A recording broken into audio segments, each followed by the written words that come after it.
Hello, I am Nivedita Nageshmani, student of Shivaji Rao S. Jondle College of Pharmacy, Asangao, studying in second year B Pharmacy.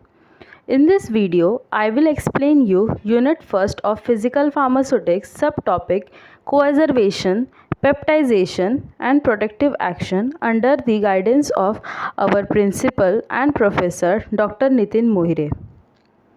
Coaservation, it means when two opposite particle charged hydrophilic colloids are mixed in a solution, then there will be a separation of colloids of rich layer. The colloid rich layer is known as coaservate and the phenomena is known as coaservation. It means when in the colloidal system, uh, the phase separation of colloidal rich layer from colloidal poor layer. Colloidal rich layer are solute and solvent when mixed in a lyophilic solution. That means dispersed phase and dispersed mediums are mixed and forms a stable colloids, which result in coagulation precipitate, and the separation is difficult. So the simple coaservation involves the use of single polymer such as gelatin or ethyl cellulose, while the complex coaservation involves neutralization of two opposite charged polymer in an aqueous solution. The widely used method is neutralized between negatively charged arabic gum and positively charged gelatin.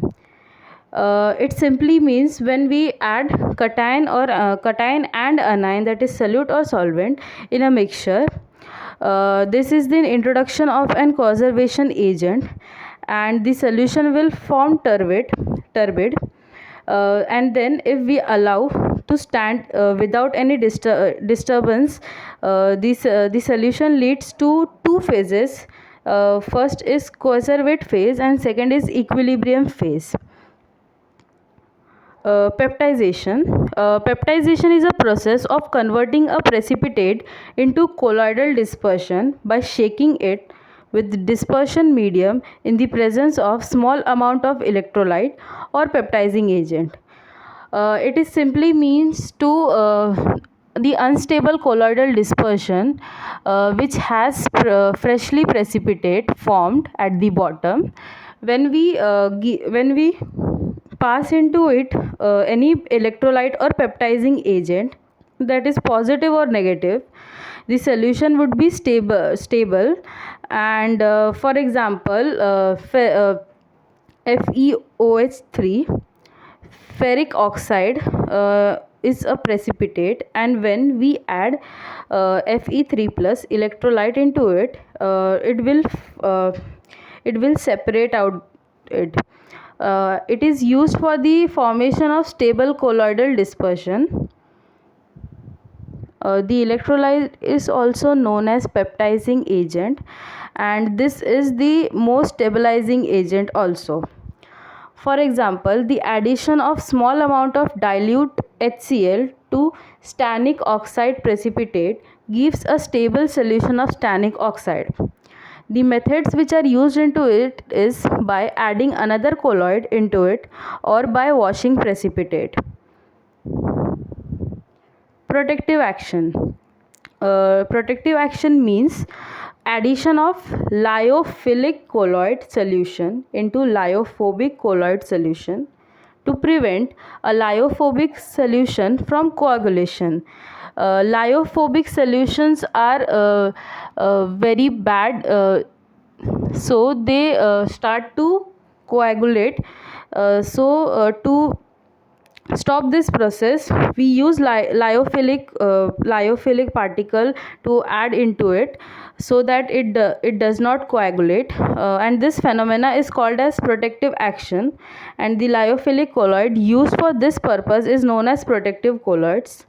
It means when a lyophilic colloid is added mechanism, a lyophilic colloid is added to a lyophobic colloid, The particle of lyophilic cover to the surface of lyophobic particle, and the particle of lyophobic behave as lyophilic colloids and prevents from coagulation.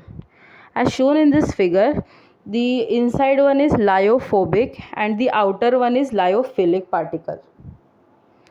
Gold number, the amount of protective colloids in mg which prevents the coagulation of gold solution, that is 10 ml, when QML of when n QML of NaCl is added into it. It means, for example, the first solution of 100 ml is stable colloid, and when we add 0.1% of NaCl into it, it becomes unstable colloid, and after which when we add 0.1% of Ag3 and AgNO3, the colloid is stable. So the amount of 0.1% AgNO3 is to make the colloid stable, and this is known as gold number.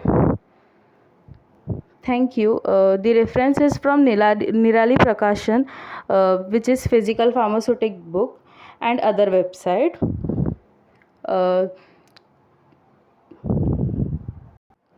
Thanking to our honorable president and principal. Thank you.